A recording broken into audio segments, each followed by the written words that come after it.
Hello everyone, ఈరోజు నేను నా మార్నింగ్ రొటీన్లో నుంచి పాలకూర ఫ్రై అండ్ బ్రౌన్ రైస్ ఎలా ప్రిపేర్ చేశానో మీకు చూపిస్తాను. చాలా హెల్తీ అండ్ టేస్టీ రెసిపీ ఇది. స్టార్ట్ చేద్దామా?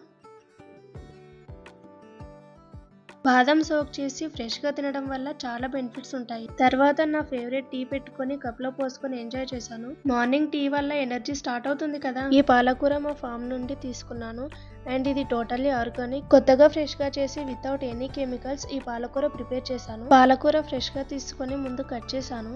కట్ చేసిన తర్వాత క్లీన్ చేయడం స్టార్ట్ చేశాను. ఇలా చేసినప్పుడు లీవ్స్ బాగా క్లీన్ అవుతాయి అండ్ మడ్ లేకుండా ఉంటుంది. ఇలా క్లీన్ చేసిన పాలకూర అంతా ఒక ప్లేట్లో తీసి పెట్టుకున్నాను. తర్వాత 3 ఆనియన్స్ కట్ చేశాను. ఈ రెసిపీకి అవసరం అవుతాయి.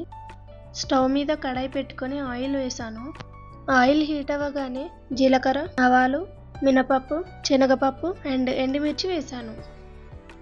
వేయించిన తర్వాత ఆనియన్స్ యాడ్ చేసి బాగా ఫ్రై చేశాను. నెక్స్ట్ కరివేపాకు వేసి అల్లం వెల్లుల్లి పేస్ట్ యాడ్ చేశాను. తర్వాత ఫ్రెష్గా కట్ చేసిన పాలకూరను వేసాను. ఇప్పుడు ఒకసారి అంతా కలుపుకొని మూత పెట్టుకోవాలి.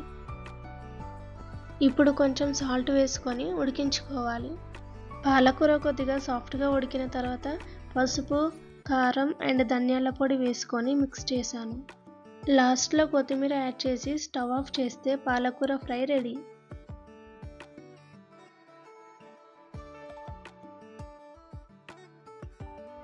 హెల్తీగా ఉండాలని నేను బ్రౌన్ రైస్ వాడతాను.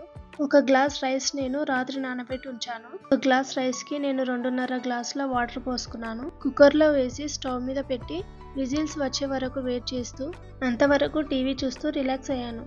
3 విజిల్స్ వచ్చాక రైస్ మెత్తగా ఉడికింది. మళ్ళీ 2 మినిట్స్ స్టవ్ మీద పెట్టి రైస్ మంచిగా మగ్గించుకున్నాను. అంతే, బ్రౌన్ రైస్ రెడీ అయింది. రైస్ వండిన తర్వాత ప్లేట్లో బ్రౌన్ రైస్ అండ్ పాలకూర ఫ్రై వేశాను. ఈ డిష్ హెల్తీగా ఉంటుంది అండ్ చాలా టేస్టీ కూడా.